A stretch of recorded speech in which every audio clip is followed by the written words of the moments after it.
안녕하세요. 저는 서울 근교에 사는 30대 후반 여자입니다. 저는 돈 5천만 원으로 유세란 유세는 다 부리는 남편놈과 시모에게 사이다 복수하고 이혼을 해버렸는데요.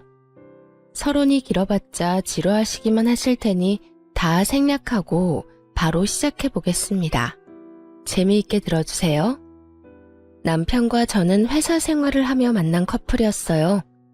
같은 회사는 아니었고 같은 건물 안에서 일을 하고 있었는데 어느 날 남편이 커피를 자꾸 주더라고요. 일주일 동안 맛있게 드시라며 커피만 주던 남편은 일주일이 지나던 날 저에게 연락처를 물어왔고 전 남편이 꽤 마음에 들었던 터라 연락처를 알려주게 되었죠. 그렇게 밖에서 밥도 먹고 차도 마시는 등 데이트를 하다 연인 사이가 되었고 적당하게 연애를 하다 결혼까지 하게 되었습니다. 그저 행복하기만 했던 결혼 생활은 생각보다 짧았고 다른 환경에서 너무나도 다르게 살아왔던 저희는 다툼이 잦아졌어요. 여보, 밥 다 먹고 싱크대에 넣으라고 했잖아. 그냥 이렇게 두고 가면 누가 치워? 밥도 내가 차리고 설거지도 내가 하는데 당신 먹은 빈 그릇도 내가 치워야 해? 내가 당신 하녀야? 어떻게 이런 기본적인 것도 안 해? 아, 진짜 깜빡했어. 치우면 되잖아. 그리고 좋은 말로 그릇 좀 치워. 이 한마디만 하면 안 돼? 입만 열었다 하면 애국가 1절부터 4절까지 할 태세로 잔소리를 해. 당신 때문에 내 귀가 멀게 생겼다고 하도 잔소리를 해대서. 잔소리가 듣기 싫으면 애초에 잔소리 들을 짓을 안 하면 되잖아. 나라고 잔소리하고 싶어서 하는 줄 알아? 듣는 사람보다 하는 사람이 더 피곤하고 괴로운 게 잔소리라고. 뭘 알지도 못하면서. 이것 봐. 또 말 길어지잖아. 오늘은 좀 그만해라. 이러다 진짜 귀에서 피날 지경이야. 나 피곤하다고. 이외에도 수도 없이 많은 부분이 부딪히기 시작했고 그 이유는 대부분 남편의 기본도 되지 않은 부분들이었어요. 양말 뒤집어 벗어놓기는 기본이었고 코앞에 빨래통을 두고도 옷을 벗는 족족 아무렇게나 벗어두기도 했어요. 또 쓰레기통에 음식물을 버리기도 했고 재활용통에 쓰레기를 버리기도 하더군요. 그럴 때마다 제가 무어라 하면 그 모든 말을 잔소리라고 하며 짜증만 내게 일쑤였고 다 알아서 한다며 회피형 대답만 하고선 정작 하지 않을 때가 더 많았죠. 피곤하다는 이유로 청소 한 번, 설거지 한 번을 하지 않는 남편을 보며 이러려고 결혼했나 회의감까지 들기 시작했어요. 가장 어이가 없고 화가 났던 것은 바로 집 유세를 부리는 것이었어요. 하물며 우리가 사는 집은 남편 혼자만의 힘으로 마련한 집도 아닌데 말이죠. 딱 5천만 원 더 낸 것으로 말끝마다 내 집 타령을 해대는 꼴이 참 기가 막히더군요. 역시 내 집이 최고야. 그렇지 않아? 아, 당신은 모르겠구나. 당신 명의로 된 집은 없으니까. 명의는 당신 명의라도 이 집 우리 반반 내서 마련한 거 잊었어? 왜 계속 그런 식으로 말해? 당신이 그러니까 나 기분 나쁘려고 해. 반반은 아니지. 우리 집 돈이 5천만 원 더 들어갔잖아. 조금이라도 더 많이 낸 사람 지분이 더 많은 게 당연한 거 아니야? 그러니 당연히 여긴 내 집이 맞잖아. 명의도 내 명의고 말이야. 그러니까 나한테 잘해. 자꾸 잔소리만 하면 집에서 쫓아내버린다. 잘났다 잘났어. 내가 말을 말지. 당신 편할 대로 생각해. 그렇게 생각해서 당신이 행복하다면 됐다 됐어. 초반엔 좋은 게 좋은 거라 넘겼지만 저런 일이 계속 반복되니 더는 농담으로도 들리지 않고 짜증이 확 나더라고요. 남편이 강조하는 5천만 원도 다 사연이 있었어요. 결혼을 할 당시에 모아둔 돈으로 집을 마련하기엔 턱없이 부족했던 저희는 대출을 내서 집을 마련하기로 했는데 그 사실을 양가 부모님께서 아시곤 도움을 주셨었죠. 친정에서 보태주신 돈 중 5천만 원 가량을 가전 가구를 포함한 결혼식에 필요한 비용으로 쓰게 된 것이었죠.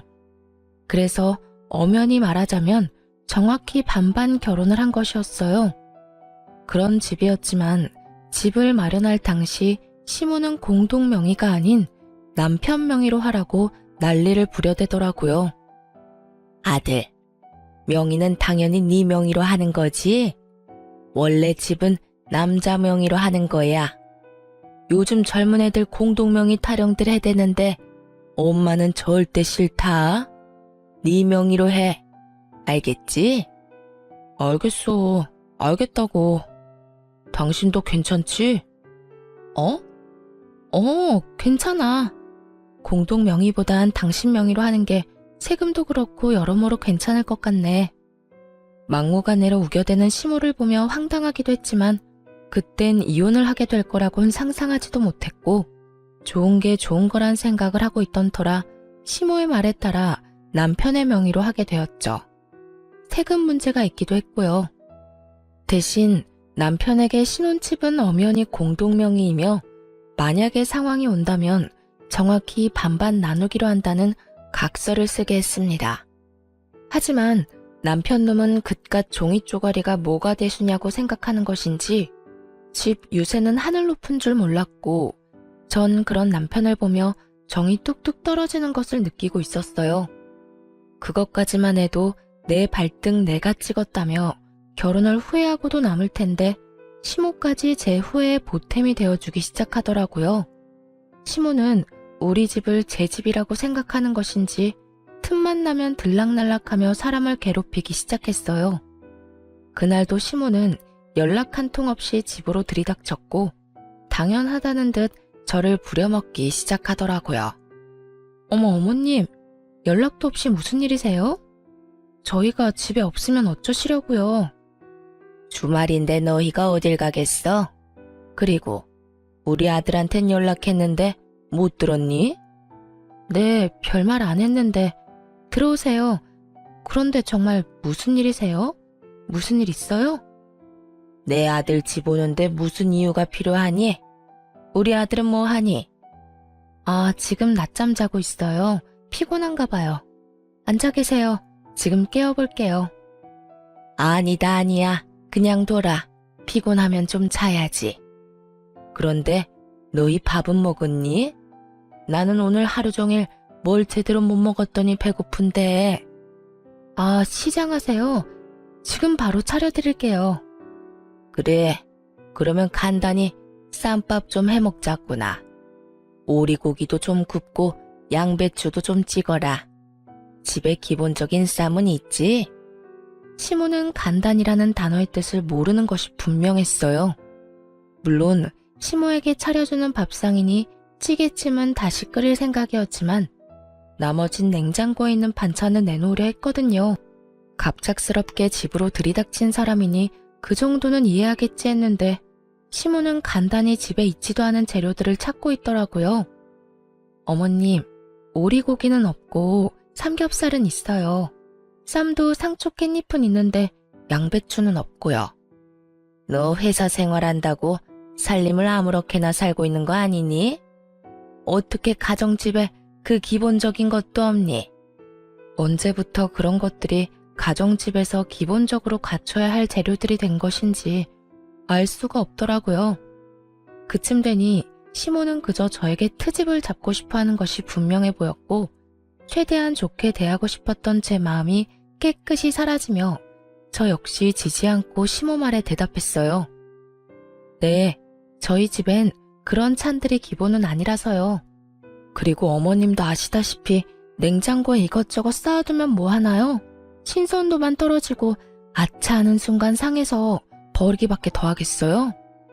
일단 오늘은 그냥 드시고 다음에 연락하시고 오시면 오리고기 준비해 드릴게요. 아, 양배추도요. 그래, 너 잘났다. 잘난 며느리 잘 둬서 밥 한 끼 얻어먹는 게 이리도 눈치가 보이는구나. 그리고 너 아까부터 연락 타령을 해대는데 이 집 엄연히 내 집이기도 하지 않니? 이 집에 들어간 내 돈이 얼만데 아까부터 연락 타령인 거야. 넌 네 집에 갈 때 연락하고 가니? 남편이 누굴 닮아 그 모양인가 싶었더니 시모가 남편과 똑같은 말을 하더라고요. 저는 이번에야말로 확실히 집어줘야겠다는 생각을 했고 시모를 똑바로 바라보며 이렇게 말했어요. 어머님, 이 집이 왜 어머님 집이에요? 엄연히 저희 부부 집이죠. 어머님 돈만 들어간 거 아니고 저희 부모님 돈도 그 못지않게 들어갔어요. 어머님 말씀대로라면 저희 부모님도 이 집에 막 오셔도 되겠네요? 제 말에 시모는 펄쩍 뛰며 이렇게 말하더라고요. 그건 아니지. 이 집 살 때 우리가 5천 더 보탠 거 잊었어? 그러니까 이 집에 대한 권리는 우리한테 더 있다고. 거기에다 이 집 명의도 내 아들 명의인 거 잊었어? 그런 내 집, 내 아들 집에 네 부모들이 왜 와? 내 아들 불편하게. 절대 난 그 꼴은 못 본다. 그 빌어먹을 5천만 원. 할 수만 있다면 시모의 입에다 던져주고 싶은 심정이었어요. 도대체 어느 나라 계산법에 따라 계산을 하면 저딴 결론이 나올 수가 있는 것인지 궁금해지더라고요. 전 다시 한번 정확히 반반 결혼임을 시모에게 말해주었습니다. 그 5천만 원 덜 들어가게 된 것도 이 집에 들인 가전, 가구, 저희 결혼에 쓰인 여러 가지에 쓴다고 그렇게 된 거예요. 남편도 동의했고 그중 남편이 쓴 돈도 많고요. 그러니까 엄연히 이 집은 반반 보태서 마련했다고 볼 수 있죠. 그러니 저도 이 집에서 편해야 하지 않겠어요? 남편이 저희 부모님 오면 불편한 만큼 저 역시 어머님이 이런 식으로 오셔서 어머님 집인 양 들쑤시고 다니면 불편하고 힘들어요. 그러니까 연락하시고 오세요. 서로 좀 편하게 살자고요. 시모는 제 말에 얼굴을 붉히기 시작하더니 대바라진 X라는 말을 하고선 집으로 돌아가 버리더군요. 이런 일이 있고 난 후 시모는 저의 말에 잘 따라주더라고요. 너무 잘 말이죠. 시모는 집으로 오고 싶을 때마다 연락을 했고 그 연락의 빈도는 일주일에 5번 정도가 되었죠. 그쯤 되니 매번 거절하는 것도 힘든 상태가 돼버렸고 이리저리 변명을 해도 남편에게 연락을 해서 찾아와 버리더라고요. 그나마 다행이라고 할 수 있는 것은 남편 놈이 평일엔 오지 말라고 해줬다는 것이었어요. 하지만 주말엔 온다는 시모를 막지 않았고 그렇게 부부간의 주말은 없는 것이나 마찬가지였습니다. 시모가 오는 주말은 쉬어도 쉬는 게 아니었어요. 아침 대바람부터 찾아와 저녁 늦게나 돼서 돌아가니 곤욕도 그런 곤욕이 없더라고요. 삼시세끼를 매번 다르게 차려야 하는 것은 물론이고 간식, 과일, 때론 생과일 주스까지 직접 만들어 대령하라고 하니 없는 당직이라도 만들어 회사에 출근하고 싶은 심정이었어요. 그렇게 한 달이 지나가던 어느 날 시모에게 또 전화가 왔고 언제나 그렇듯 또 오겠다고 하더라고요. 결국 전 폭발을 해버렸고 남편에게 화를 내버렸어요. 엄마, 내일 또 온대. 엄마도 많이 적적하신가 보네. 매주 이렇게 우리 집에 오는 거 보니까 말이야. 황당하더라고요. 시모가 혼자 있는 것도 아니고 시부가 버젓이 살아계시는데 적적함이라는 단어가 왜 나오는지 이유를 알 수가 없더라고요. 적적? 지금 적적하다고 했어? 아버님도 계시는데 적적하긴 뭐가 적적하시다는 거야. 아니, 당신 말대로 적적하시다고 해도 이건 아니지. 어떻게 매주마다 결혼한 아들 집에 올 수가 있어? 해도 너무하잖아. 너무하긴 뭐가 너무하냐? 외롭고 심심하면 아들 집 올 수도 있는 거지. 당신이야말로 너무한다 생각 안 해?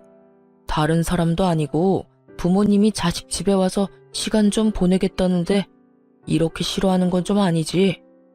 부모님이 한평생 우리 곁에 계시는 것도 아닌데 있을 때 잘해드려야 할 거 아니야. 돈 드는 것도 아니고 그저 집에 와서 시간 좀 보내고 싶다는데 그냥 그러려니 하고 넘어가. 그러려니? 당신 같으면 그러려니가 되겠어? 나 지난 한 달 동안 주말에 단 하루도 못 쉬었어. 하루가 뭐야? 깨어있는 시간 내내 제대로 쉬지도 못했다고. 당신만 회사 다니니? 나도 회사 다녀. 나도 일하는 사람이라고. 나도 주말에 쉬어야 하는데 어머님 때문에 제대로 쉬지를 못하고 있다고. 그런데 그러려니? 말이면 다인 줄 알아?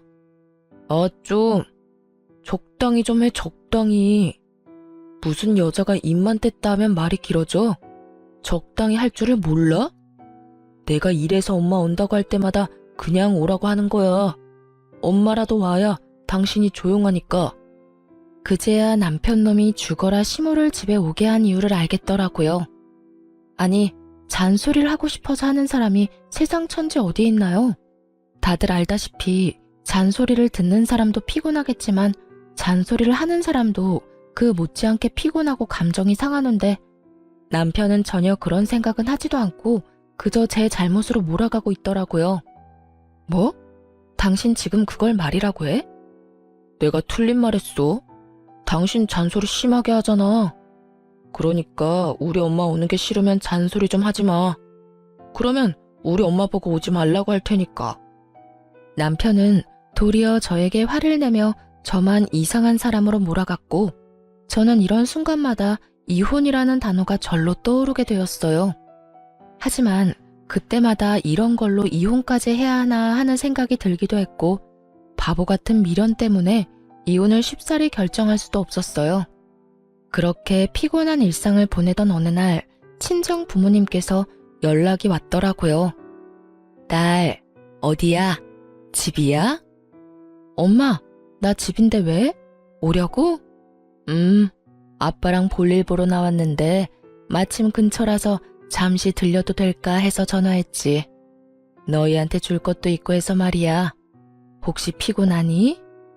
아니, 피곤하기는. 얼른 와요. 기다리고 있을게. 집으로 오신 부모님은 양손 가득 먹거리와 함께 영양제 등 몸에 좋은 것들을 사가지고 오셨고 전 이런 부모님을 그냥 보내기가 싫어 식사를 하고 가시라고 했어요. 부모님도 저희 집에 처음 오셨던 터라 구경도 할 겸 시간을 보내다 가겠다 하시더라고요. 저는 부모님과 대화를 나누는 와중에도 온 신경이 안방에 가 있었어요. 왜냐하면 부모님이 오셨단 걸 뻔히 아는 남편놈이 인사는커녕 안방에서 나오지도 않고 있었기 때문이었죠. 도대체 이게 무슨 경우인가 싶더라고요. 이건 정말 선을 넘는 행동이잖아요. 그래서 전 부모님의 눈치를 살피다 안방으로 들어가게 되었고 방에서 침대에 누워 휴대전화를 보며 낄낄거리는 남편을 보는 순간 화가 머리끝까지 치솟았어요. 당신 지금 뭐해? 우리 아빠 엄마 오는 소리 못 들었어? 들었어. 태연해도 너무 태연한 목소리였어요. 남편은 굳이 길게 말하지 않았지만 그래서 어쩌라고 라는 뒷말이 들리는 듯 하더군요. 전 밖으로 목소리가 새어나가지 않도록 조용히 남편에게 말했어요. 들었으면 나와서 인사는 해야 할 거 아니야? 그 정도는 예의 아니야? 이젠 내가 인사하는 것까지 알려줘야 해? 나 피곤하단 말이야. 그냥 나 잔다고 그래. 깊게 잠들어서 못 깨운다고 하면 되잖아. 정 안 되겠으면 그냥 나 없다고 그래. 내가 아예 안 나갈 테니까. 당신 지금 그걸 말이라고 해? 아무리 피곤해도 우리 아빠 엄마가 왔는데 인사도 안 할 수가 있어. 불편한 걸 어떻게 해. 나 불편한 거 싫단 말이야. 주말엔 마음 편히 쉬어야 평일에 또 열심히 일할 거 아니야. 근데 오셨으면 주실 것만 주시고 가면 되지 식사는 또 왜 하고 가신다는 거야? 아니, 애초에 주말에 찾아오신 거부터 좀 아니지. 너 진짜 말 다 했어? 네 엄마가 주말마다 찾아와서 삼시세끼 다 먹고 가는 건 되고 우리 부모님은 아예 와서도 안 된다는 이 말이니? 딸이랑 아들이랑 같아? 딸은 시집가서 출가 외인 아니냐. 여전히 침대와 한몸이 되어 입만 살아 움직이는 남편을 보는데 머리털을 다 뽑아주고 싶었어요. 이기적인 논리로 개소리를 하는 남편에게 하고 싶은 말은 많았지만 이야기가 더 길어지면 밖에 계신 부모님이 눈치를 채실 것 같더라고요. 그래서 전 남편을 두고 방에서 나왔고 부모님께는 남편이 피곤하다며 대충 얼버무렸습니다. 남편이 많이 피곤한가 봐. 요즘 회사 일이 바빠서 오늘 아침까지 집에서 일하다가 좀 전에 잠들었거든. 그래서 그런지 깨워도 못 일어나네. 그냥 자게 두고 우리끼리 맛있는 거 먹자. 나중에 일어나면 전화하라고 할게. 아유, 전화도 됐어. 피곤하면 자야지. 밥이야 맨날 먹는 건데 뭘. 그냥 자게 두고 나중에 일어나고 큰 소리 내지 마. 엄마의 말을 듣는데 부모님께 더욱 죄송해지더라고요. 이때껏 제가 너무 바보처럼 참고 살아 남편이 우리 부모님까지 무시하나 하는 생각이 들기도 했고요. 그렇게 시작된 식사 자리, 마냥 좋을 순 없는 상황이었죠. 저는 저대로 웃고는 있는데 웃는 것이 아니었고 부모님은 부모님대로 눈치를 살피시느라 밥을 씹지도 않고 삼키고 계셨고요. 그렇게 눈코 뜰 새 없이 식사를 마친 부모님은 서둘러 돌아가 버리시고 저는 그간 참아왔던 분노가 터져버렸어요. 당신 진짜 해도 해도 너무한다. 우리 부모님을 무시해도 정도가 있지 어떻게 진짜 안 나와볼 수가 있어? 당신 이거밖에 안 되는 인간이었어? 내가 뭘 어쨌다고 그래. 내가 피곤하다고 안 나간다고 했잖아. 장인어른 장모님이 뭐라고 하신 것도 아니고 식사 잘하시고 가셨으면 된 거 아니야? 당신이 보기엔 잘 드시고 가신 것 같아? 국 반찬은 그대로 있고 밥만 드시더라. 그 밥도 제대로 씹지도 않고 삼키시고. 딸 집에 처음 왔는데 우리 아빠 엄마가 이딴 취급이나 받고 가셔야 했어? 어쨌든 밥은 다 드셨네. 아예 쫄쫄 굶고 간 것도 아니잖아. 아 진짜 사람 피곤하게 좀 만들지 마. 뭘 잘한 게 있다고 화를 내는 남편 놈을 보며 저 역시 참지 않고 쏘아붙였어요. 내가 어머님 왔을 때 어떻게 했는지 기억 안 나? 나도 피곤하고 힘든데도 삼시세끼 다 해드리고 간식에 과일까지 다 대접해드렸어. 내가 한 만큼 해달라는 것도 아니었잖아. 그냥 나와서 인사하고 밥 한 끼 같이 먹자는 건데 그것도 힘들어? 힘들어. 솔직히 말해서 나 당신 부모님들이랑 마주보고 밥 먹는 거 불편하고 힘들어서 너무 싫다고. 그리고 내가 우리 엄마 왔을 때 그렇게 해달라고 했냐? 당신이 착한 며느리병 걸려서 알아서 다 한 거 아니야?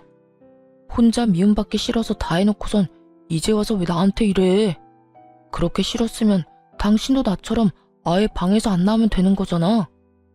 사랑하는 남자의 부모님이기에 잘 대접하고 싶었던 저의 마음을 착한 며느리병이라고 하더군요. 그런 남편의 비수꽂는 말을 듣는데 제 마음속 무언가가 와장창 깨지는 느낌이 들었어요. 착한 며느리병? 당신 정말 그렇게 생각하고 있었어? 와, 진짜 내가 기가 차서 말이 안 나온다. 난 있잖아. 착한 며느리병도 아니고 칭찬받고자 한 일도 아니었어. 난 그저 내가 사랑하는 남편의 부모님이니까 내가 힘들고 지쳐도 할 수 있는 것까진 최선을 다해 대접해드리고 싶어서 그랬던 거라고. 그러니까 누가 그렇게 하라고 했어? 앞으로 하지 말라고. 그렇게 힘들고 지치는데 왜 해? 당신 바보야? 바보? 그래, 당신 말이 다 맞네. 내가 바보였네. 알겠어. 그러면 앞으로 나도 당신처럼 어머님이 오든 말든 안방에서 안 나와도 상관없다 이거지? 알겠어. 당신 후회하지 마. 후회는 무슨? 당신이 어떻게 하든 후회 안 할 테니까 앞으로 당신도 내가 어떻게 하든 상관하지 마. 결국 남편은 잠자고 있던 제 코털을 건드렸고 전 결혼하고 처음으로 시모의 방문을 기다리게 되었습니다. 며칠 뒤 기다리고 기다리던 시모에게서 집으로 온다는 연락이 왔고 전 안방 열쇠와 먹거리를 챙겨 안방에 들어가 문을 잠가버렸어요. 네, 저는 남편이 권한 대로 그리고 남편이 제 부모님께 한 그대로 하기로 한 것이었죠. 여보, 엄마 왔어. 나와. 여보, 엄마 왔다니까. 뭐 하는 거야 도대체? 문이 왜 잠겨있지? 여보, 여보, 여보! 남편은 밖에서 문을 두드리며 소리를 질러댔고 전 휴대전화로 보고 있던 동영상 소리를 최대치로 올려버렸어요. 이게 무슨 소리야? 쟤 지금 방에서 TV 보고 있니? 이게 감히 시어머니가 왔는데 이게 무슨 짓이야? 어디 버르장머리 없게 인사는커녕 얼굴도 안 내밀어. 저게 나를 무시해도 유분수지. 이게 뭐 하는 짓이야? 시모는 노발대발하며 갖은 험한 말들을 쏟아내고 있었고 남편 역시 자기가 한 짓은 기억나지도 않는 것인지 지치지도 않고 문을 두드리더군요. 그렇게 1시간쯤 지났을까요? 시모가 이를 바득바득 깔며 이렇게 말했어요. 내가 가만히 있을 줄 알아? 두고 봐 너. 시모가 돌아가는 소리가 들리고 문을 열고 거실로 나갔더니 남편놈이 씩씩거리며 저를 쏘아보더라고요. 당신 미쳤어? 이게 뭐 한 짓이야? 뭐 하는 짓이긴 다 당신한테 배우고 당신이 시킨 대로 하는 짓이지. 뭐? 당신이 그랬잖아. 다음에 어머님 오시면 나한테도 안방에서 나오지 말라며. 당신 시킨 대로 한 것뿐인데 왜 화를 내? 그 말을 곧이 곧대로 믿는 사람이 어디 있어? 그냥 한 말이잖아. 그냥 당신 잔소리 듣기 싫어서 아무렇게나 나오는 대로 한 아무 의미 없는 말. 당신한텐 아무 의미 없는 말일지 몰라도 나한테는 아니었어. 그러게 말을 할 땐 생각을 좀 하고 말을 하지 그랬어. 아, 그리고 어머님껜 당신이 잘 말해줘. 나 회사 일로 너무 피곤해서 휴대전화로 TV 보다가 깊게 잠들어서 몰랐다고 말이야. 아니다. 그렇게 문을 두드리고 고함을 질러대는데 너무 말이 안 되나? 그냥 문 따고 들어가니까 기절해 있었다고 그래. 그래서 병원 다녀왔다고 하면 되겠네. 하여튼 좀 부탁할게. 남편은 자기가 한 짓이 그제야 생각나는지 아무 말도 하지 못하고 그저 저를 계속해서 쏘아보더라고요. 그렇게 쏘아보기만 하던 남편놈은 그나마 생각이란 건 있었는지 시모에게 연락을 해 제가 시킨 대로 알고 보니 제가 잠시 혼절해 병원에 다녀왔다고 거짓말을 했고 시모는 믿는 듯 넘어가더군요. 아무래도 아들이 그렇게 말을 하니 의심쩍긴 하지만 믿고 넘어가는 듯 했어요. 믿지 않았다면 진작 연락이 와 노발대발 화를 냈을 텐데 따로 연락이 오지 않을 뿐더러 찾아오지도 않았으니까요. 그렇게 남편과의 신경전이 계속되며 이혼이 가까워지던 어느 날 한동안 잠잠했던 시모에게서 연락이 왔더라고요. 예, 회사니? 네, 회사예요. 바쁠 테니 본론만 말아마. 집 비밀번호 뭐니? 네? 비밀번호요? 그건 왜요? 왜긴 왜야. 집에 들어가려고 그러지. 그러니까 주인도 없는 집에 왜 들어가시려고 하냐고요.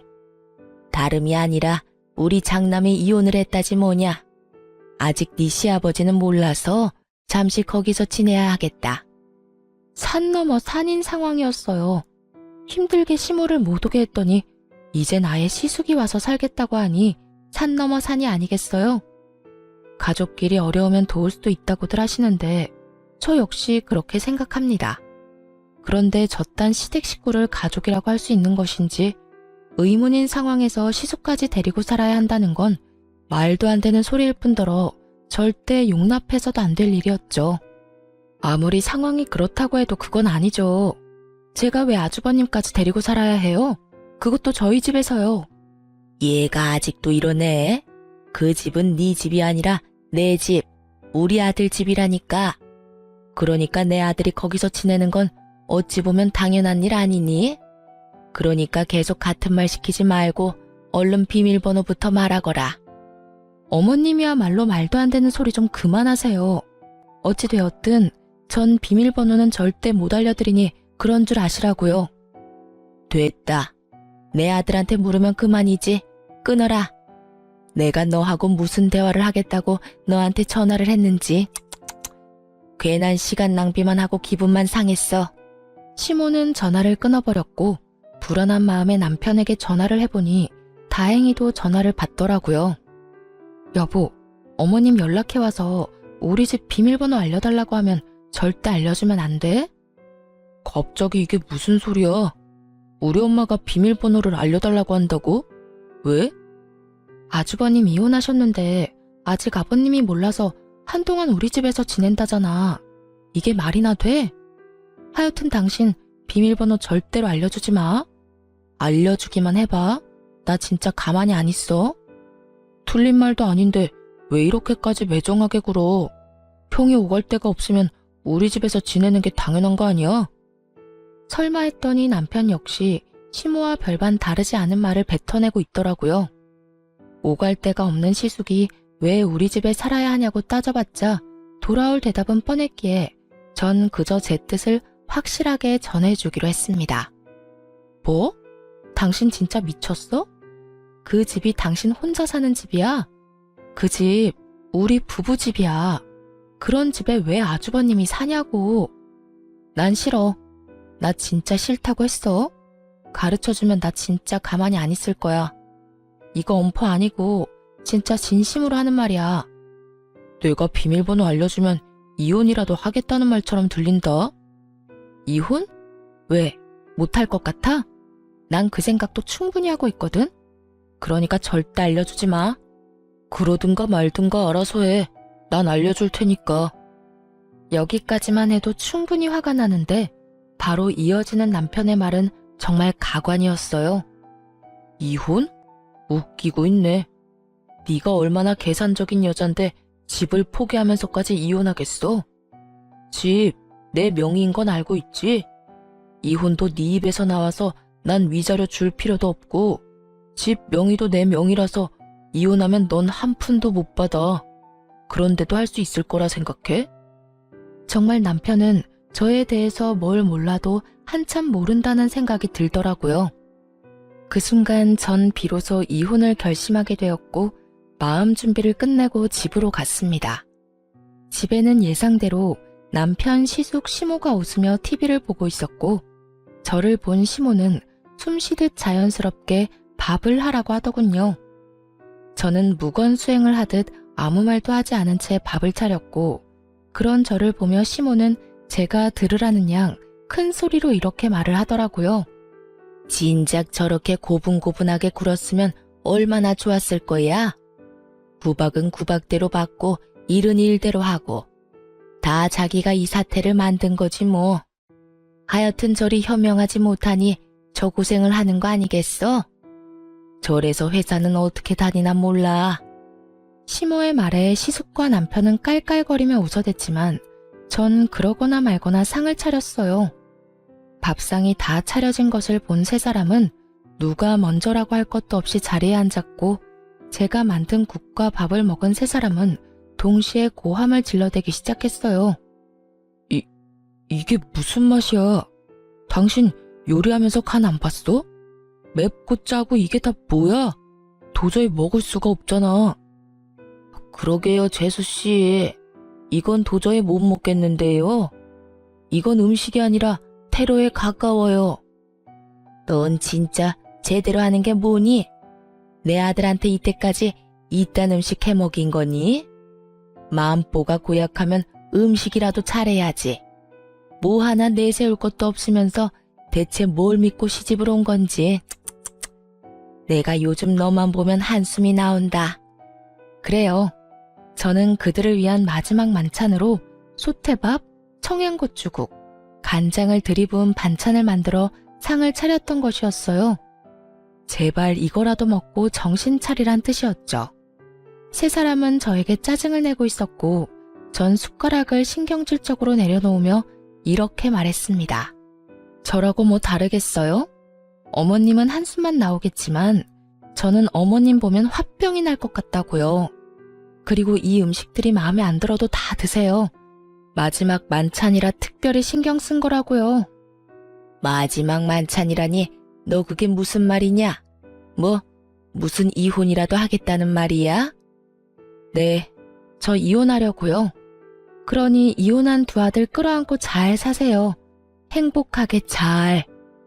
자극적인 음식에 물만 벌컥벌컥 마셔대던 남편놈은 제 입에서 이혼 소리가 나오자 물잔을 내려놓고선 저에게 따져묻기 시작했어요. 당신 진짜 왜 그래? 아까 내 말 다 듣고도 이혼하겠다는 말이 나와? 당신 나하고 이혼하면 땡전 한 푼 없이 쫓겨나는 거랑 마찬가지라고. 그래도 나랑 이혼하겠다는 말이 나와? 그건 네 생각이고 설사 한 푼 못 받는다 해도 난 너랑 이혼할 거야. 더는 너 같은 인간이랑 살고 싶지도 않아. 뭐? 너 같은 인간? 당신 진짜 말 가려가면서 못해? 여기 우리 엄마도 계신 거 몰라? 그렇게 어른 공경할 줄 아는 놈이 우리 부모님 왔을 땐 그따위로 행동했어? 말 가릴 줄 아는 놈이 나한테는 그따위로 말했냐고. 다 네가 하는 대로 돌려받는 줄 알아. 남편은 지은 죄가 있으니 입을 닫아버렸고 시모는 남편이 저에게 밀린다 싶으니 나서기 시작했어요. 아들, 됐다. 그냥 이참에 이혼해버려. 들었지? 당신 엄마도 이혼하라고 하잖아. 그러니까 구질구질하게 굴지 말고 이혼 좀 하자. 너 지금 구질구질이라고 했니? 아무리 본데 없이 컸다 해도 그렇지 어른 앞에 두고 어떻게 그딴 말을 짓거릴 수 있는 거야? 제가 본데 없이 컸으면 어머님은 아들을 얼마나 엉망으로 키웠길래 둘 다 저 모양 저 꼴이에요? 남의 집 귀한 자식 욕하기 전에 어머님 자식 교육이나 똑바로 시키세요. 이혼할 마당에 겁날 것이 없었던 저는 하고 싶은 말을 그냥 다 해버렸고 시모는 이런 저를 보며 화를 내려나 싶더니 이내 입을 다물곤 남편에게 이렇게 말하더군요. 얘 말하는 거 다 들었지 아들? 그냥 이혼해버려. 그렇지 않아도 저딴 며느리 갈아치우고 싶었는데 잘 됐어. 집도 네 명이겠다. 너한텐 이혼이 여러모로 이득이니 그냥 해버리고 좋은 여자 찾아서 재혼이나 하거라. 집 있겠다, 능력 있겠다. 우리 아들 처녀한테 장가갈 수 있을 것이야. 시모의 말에 남편 역시 그렇게 하는 게 좋겠다며 저에게 이혼을 하자고 했고 시숙은 동생이 이혼을 하든 말든 그저 쭉 살 곳이 생겼다며 기뻐하더라고요. 그래, 하자. 누가 이혼하자면 못할 줄 알아? 나도 당신 같은 여자한테 미련 없다 이거야. 불쌍해서 데리고 살아줬더니 고마운 줄도 모르고 당장 이혼해, 당장. 그러면 나 이 집에서 쭉 살아도 되는 거야, 엄마? 아싸, 그렇지 않아도 어디 가서 살아야 하나 걱정이었는데. 그래, 우리 장남. 앞으로 그냥 여기서 살면 돼. 여기 네 동생 명의로 된 네 동생 집이야. 이혼해도 명의가 네 동생 거라 아무 상관없어. 그러니까 여기서 새 출발해. 이렇듯 파렴치하게도 기뻐하는 새 인간에게 그들에겐 잔인하지만 저에게는 즐거운 진실을 알려주고 싶었지만 우선 즐기게 두기로 했습니다. 일단 그들은 세 사람인 반면에 저는 혼자이기도 했고 희망과 꿈이 클수록 절망도 클 것이라 생각했기 때문이죠. 저는 짐을 싸 친정으로 갔고 친정에서 이혼을 진행하게 되었어요. 빨리 이혼하고 싶어 이혼 노래를 부르던 남편놈과 시댁것들은 이혼이 진행되면 될수록 얼굴이 사색이 되어가더군요. 그 이유는 자신들의 뜻대로 되는 것이 단 하나도 없었기 때문이었어요. 저는 남편이 각서를 쓴 다음날 바로 공증을 받았을 뿐만 아니라 만일을 대비해 녹음까지 해놨었죠. 온전히 자신의 것이라고 믿어 의심치 않았던 남편 명의의 아파트는 각서 내용대로 정확히 반반으로 나누게 되었어요. 거기에다 시모가 저를 부려먹은 대화 역시 통화 녹음과 문자로 보관 중인 상태였죠. 그렇게 남편과 시모는 저에게 위자료까지 주게 되었습니다. 이혼이 마무리되던 날 전 남편 놈은 눈물까지 고인 눈으로 저를 노려보더라고요. 그러다 울겠다. 지금 안 울게 생겼어? 아파트에 위자료까지. 생각지도 못한 돈이 너한테 다 들어가게 생겼는데. 생각지도 못했다는 사실이 난 놀랍다 놀라워. 내가 보탠 돈이 있는데 그깟 명의 하나 때문에 다 네 몫이 될 거라 생각했어? 착각도 그 정도면 병이고 욕심이 과하면 탈이 나는 법이야. 그러니까 앞으론 그딴 심보 버리고 착하게 좀 살아라. 전 남편은 끝까지 저를 노려봤고 전 콧노래를 부르며 이혼을 할 수 있었습니다. 저의 복수는 이것이 끝이 아니었어요. 오히려 이제부터가 시작이었죠. 전 이혼을 진행하며 전 시부에게 전화를 걸어 전 시숙을 이혼 사실과 함께 전 남편과 이혼하게 된다는 사실 역시 알리며 이혼 사유에 대해 낱낱이 밝혀버렸어요. 시부는 머리 끝까지 화가 나 집을 살 때 보태주셨던 모든 돈과 지원을 끊어버림과 동시에 세 사람을 집에서 쫓아내버리고 전시모와 이혼을 진행 중이라고 하더군요. 평소에도 전시부는 전시모가 아들들 사람에 지나치게 개입하며 며느리들을 괴롭히는 모습을 보며 하지 말라고 여러 번 경고했는데 전시모는 그 말을 전혀 듣지 않았던 것이죠. 알고 보니 전시숙 역시 전시모의 개입 때문에 이혼을 하게 되었고 저 역시 비슷한 이유로 이혼을 하게 되었으니 더는 그런 전시모와 함께 살고 싶지도 살 이유도 없다고 하시더라고요. 전시모가 이혼할 처지에 놓이자 전 남편이 급했는지 전화가 다 왔더라고요. 야, 너 진짜 미쳤어. 우리가 이혼했으면 끝난 거지. 왜 우리 아버지한테까지 전화해서 이 사달을 만들어? 지금 너 때문에 우리 엄마까지 이혼하게 생겼다고. 어떻게 책임질 거야? 그렇지 않아도 아버님께서 그러시더라. 집에서도 쫓겨났다며? 어떡하니? 셋 다 돈도 없을 텐데 집에서도 쫓겨났으니 이제 오갈 데 없는 거지꼴이겠네. 너 지금 말 다 했어? 왜? 내가 틀린 말 했어? 맞잖아. 오갈 데도 없는데 돈도 없으면 그게 거지지. 거지가 뭐 별건가? 나한테 이럴 시간에 저렴한 월세방이라도 찾아봐.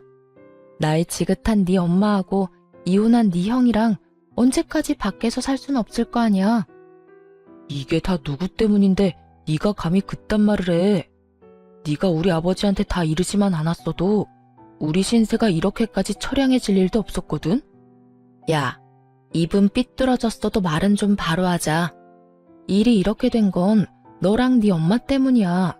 네 형도 한몫하기도 했고. 잘못은 너랑 네 가족이 다 해놓고 왜 애먼 사람 잡고 난리야? 하긴 지금까지 이 모양 이 꼴이니 아버님이 자식까지 다 내쫓아버렸겠지. 안 봐도 뻔하다. 야, 난 더는 너 같은 인간이랑 말씨름하고 싶지도 않거든? 그러니까 전화 끊어. 차단할 거니까 다신 연락도 하지 말고. 오고 가다 마주쳐도 아는 척도 하지 말자 제발. 저는 전화를 끊고 차단을 해버렸습니다. 그 후 전 남편과 전시모, 전시숙은 단칸방을 얻어 들어갔다고 하더라고요. 이혼한 전시모와 이혼한 아들 둘이 한 집에서 오손도손 잘 살아가는 꼴이 참 볼만하다 싶었네요.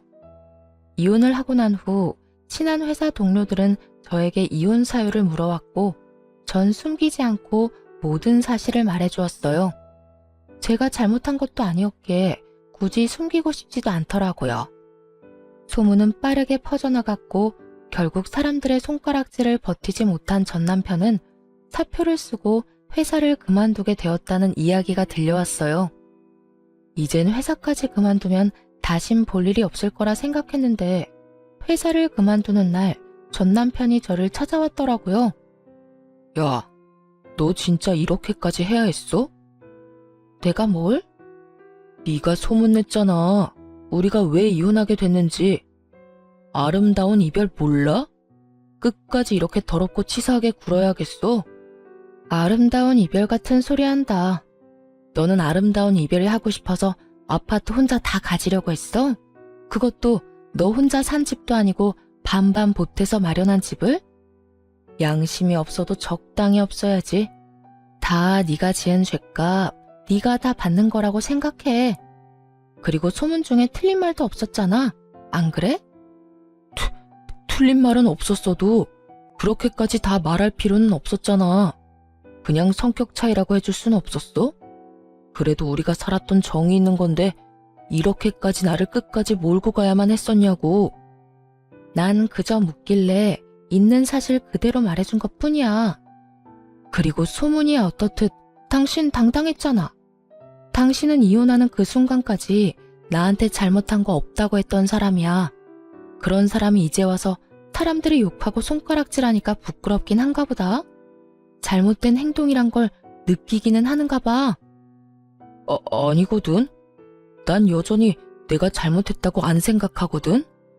그래? 그렇게 생각해서 당신 마음이 편하다면 그렇게 생각해. 이젠 난 당신이 어떻게 생각하든 아무 상관도 없는 사람이니까. 그러면 난 바빠서 이만 가볼게. 이젠 다신 마주치지 말자. 돌아서는 제 뒤로 남편의 험한 말들이 들려왔고 전 머리 위로 가운데 손가락을 보여주며 대답을 대신했습니다. 그 한 방에 제 모든 울분이 날아가는 기분이 들더군요. 그 후 전 남편을 포함해 전 시댁 식구들의 소식은 들을 수 없었으나 어떻게 지낼지는 뻔했기에 굳이 알고 싶지도 않았어요. 그렇게 전 다시 화려한 싱글이 되었고 시간은 빠르게 흘러 이혼을 한 지 3년이 되었네요. 전 여전히 회사 생활을 하며 잘 지내고 있습니다. 요즘엔 여러 모임에 참석해 사람들과 즐거운 시간을 보내며 이혼의 아픔을 점점 잊어가고 있는 중입니다. 남편에 대한 미련은 없다고 하나 이혼을 마음먹게 되었던 과정부터 이혼을 하게 되는 과정까지 너무 힘든 일의 연속이었기에 처음엔 참 많이 힘이 들더라고요. 멍청하게도 그 모든 게 제 탓인 것만 같은 순간들이 있기도 했고 후회스러운 날들이 있기도 했어요. 그야말로 기분이 롤러코스터를 타는 날들이었어요. 하지만 그런 날들은 길지 않았고 전 이제 그런 못난 생각들을 더는 하지 않습니다. 저의 잘못이 전혀 없었다고는 생각하지 않지만 언제나 원인은 전 남편이었고 나름대로 문제를 해결하기 위해 노력해왔다고 생각하니까요. 그래서 이젠 후회도 하지 않고 모든 걸 훌훌 털어내고 제 삶을 위해 살아가고 있어요. 요즘처럼 제 삶에 만족하며 지냈던 적이 없었던 것 같아요. 매 순간 매 시간이 소중하게 느껴지기도 하고 가끔씩 찾아오는 정막을 오롯이 즐기며 지내기도 하고요. 요즘엔 이혼이 내가 한 결정 중에 가장 잘한 결정이라고 느낄 만큼 행복하게 잘 살고 있어요. 혹시 사연을 듣고 계신 분들 중에 저처럼 남편과 시댁 때문에 이혼을 고민하고 있는 분이 계시다면 이런 말을 해드리고 싶어요. 이혼 쉬운 결정이 아닌 것은 분명합니다. 저 역시도 그런 말도 안 되는 상황에서도 꽤 긴 시간 이혼에 대해 고민했고 쉽사리 결정하지 못했던 것이 사실이니까요. 그런데 돌이켜보니 그 모든 순간들이 결코 저를 위한 시간들이 아니었더라고요. 그 시간들은 제 영혼을 갉아먹는 시간들이었고 그 모든 순간이 그저 괴롭기만 한 지금은 떠올리기도 싫은 나쁜 기억일 뿐이었어요. 그러니 여러분, 자신을 괴롭히지 말고 현명한 선택, 옳은 선택할 수 있길 제가 응원하겠습니다. 여러분도 제 행복을 위해 응원해 주실 거죠? 저는 이만 물러가 보겠습니다. 긴 시간 들어주셔서 감사합니다.